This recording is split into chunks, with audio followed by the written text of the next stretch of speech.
Bien, nosotros ahora vamos a tocar un tema que seguramente usted ha venido acompañando a través de la revista El Día. El día de ayer nosotros le contábamos la historia de una joven de 19 años que captaba menores para prostituirlas, para cobrar por sus servicios. Este operativo se dio en Entre Ríos, pero es una operación que comenzó en Montero con la desaparición de otra joven.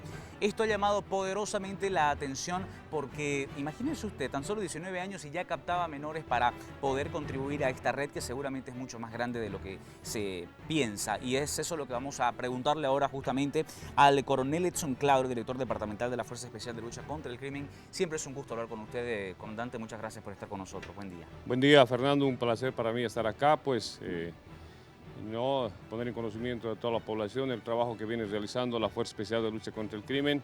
Y como tú lo decías, ¿no? Las tareas que hemos realizado a partir de la recepción de la denuncia por parte de la madre de esta menor, la Fuerza Especial de Lucha contra el Crimen en Montero empieza a realizar actividades investigativas, logra a través de información básica inicial que recibimos identificar a una aparentemente otra menor que podría haber sido también víctima de esta mujer identificada como Mayerly Zamudio Cabrera, de 19 años de edad, quien también había pretendido reclutar, si vale el término, a esta menor, pero la misma de forma valiente nos pone en conocimiento estos antecedentes y a través de ello permitimos establecer su participación en esta actividad y obviamente se promueve la aprehensión de esta mujer y a través de las entrevistas y los datos que se pueden recabar,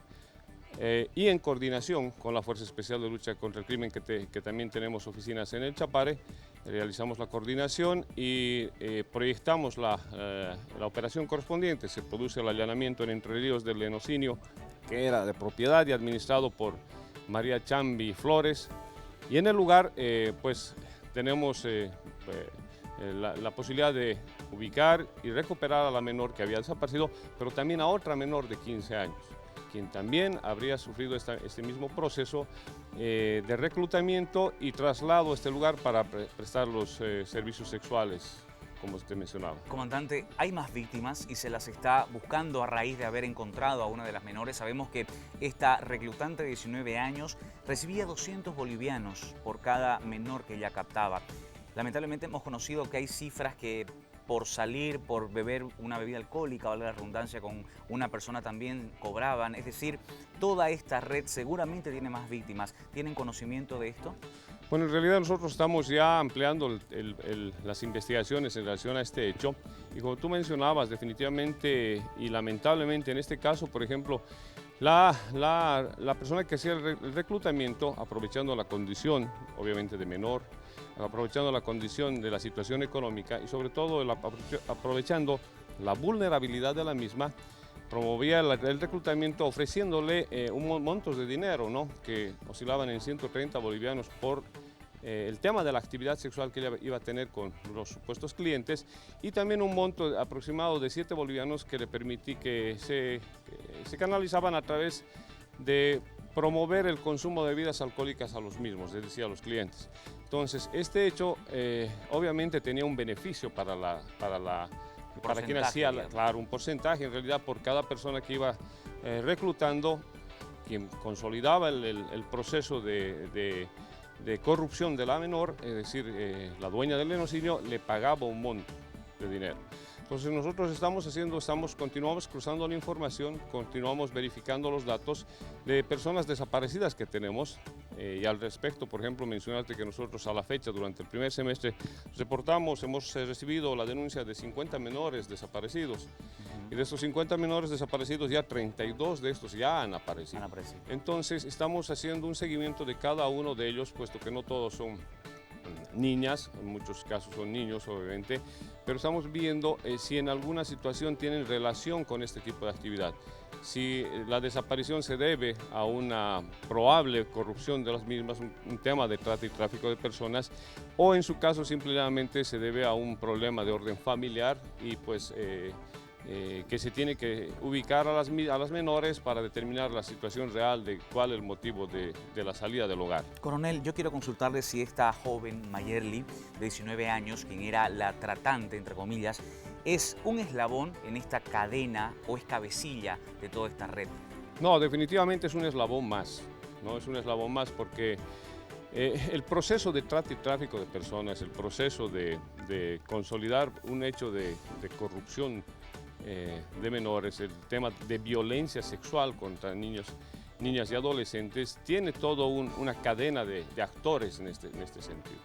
Esos actores van desde quienes realizan el reclutamiento de las víctimas, quienes identifican, quienes hacen ese proceso de seleccionar, si vale el término, a las probables víctimas o a los probables, en este caso, medios que les permiten obtener las ganancias de una manera irregular y posteriormente hacen el contacto con quien consolida este hecho. Bien. Puesto que el tema de trata y tráfico tiene varias aristas, varios aspectos, pero en lo que se refiere al tema de prostitución, definitivamente es un eslabón más que se define o se concluye cuando se encuentra la persona o responsable dueño de los lenocinio, dueño de las casas de citas, que consolidan y pues donde llegan a terminar las menores generalmente o las personas que han sido objeto de trata y tráfico de personas. Ahora ese es un mecanismo directo, es decir, cuando la persona, la tratante, hace la actividad de forma directa, pero debemos recordar que también hoy en día utilizan mucho las redes sociales para esa actividad. Justamente ahí quería llegar, consultarle cómo captaron a estas víctimas o por lo menos a esta menor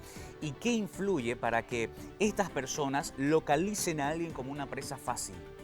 Como te decía, hacen un estudio, es decir, identifican personas o menores que han salido de su medio familiar, ven el nivel económico de la misma, es decir, la necesidad económica que tiene que estaría pasando la menor. Ven las condiciones de orden psicológico, es decir, su personalidad, la vulnerabilidad de la misma, los aspectos que le permiten convencer y manejar a la menor.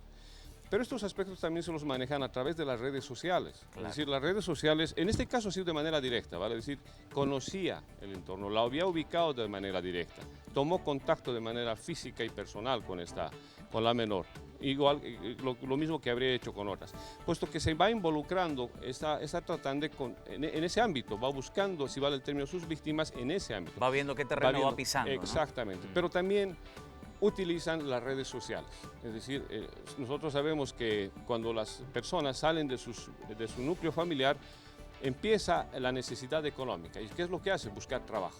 Claro. Y los tratantes, es decir, las personas que se dedican a esta actividad, utilizan las redes sociales ofreciendo falsas actividades laborales que permiten y motivan a las víctimas a tomar contacto con los tratantes y obviamente en su caso, de acuerdo a las circunstancias, pues son reclutadas, claro, supuestamente para realizar una actividad laboral normal, pero en realidad, una vez que son reclutadas, son trasladadas muchas veces de un departamento a otro, de un país a otro, y obviamente se realiza la explotación sexual, lamentablemente.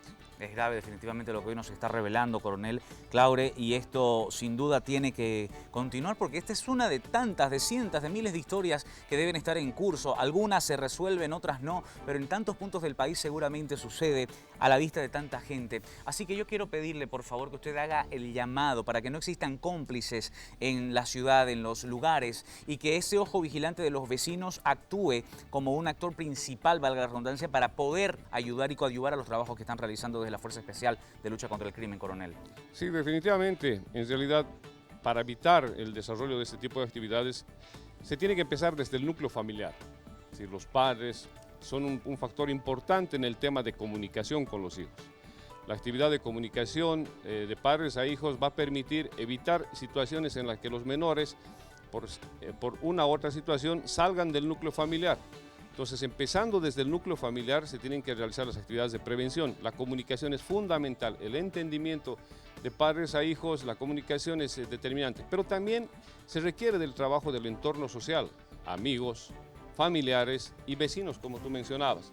Juegan un papel fundamental en la parte de la prevención y evitar el riesgo de menores que sean objeto de este tipo de explotación sexual. pero nosotros como instituciones encargadas de velar por la seguridad de la población estamos permanentemente en esta actividad. Bien. Nosotros, los medios de comunicación, las instituciones en su conjunto debemos trabajar de manera coordinada. Sin duda. Y cuando estas actividades se las hacen de esa manera, se reducen los riesgos y cuando estos hechos se presentan, se tienen muchas más probabilidades de tener éxito en la resolución de los mismos. Así es. Coronel, muchas gracias por acompañarnos. No, es un placer para mí estar aquí contigo. Le volveremos a convocar próximamente. Como Claro siempre, que es un sí. gusto poder hablar con usted. Y recuerde, una joven desprotegida, una persona vulnerable, sin trabajo, puede ser presa fácil para cualquiera de estos tratantes que están allí vigilando quiénes pueden ser sus próximas víctimas. 6:54. Adelante, Paula.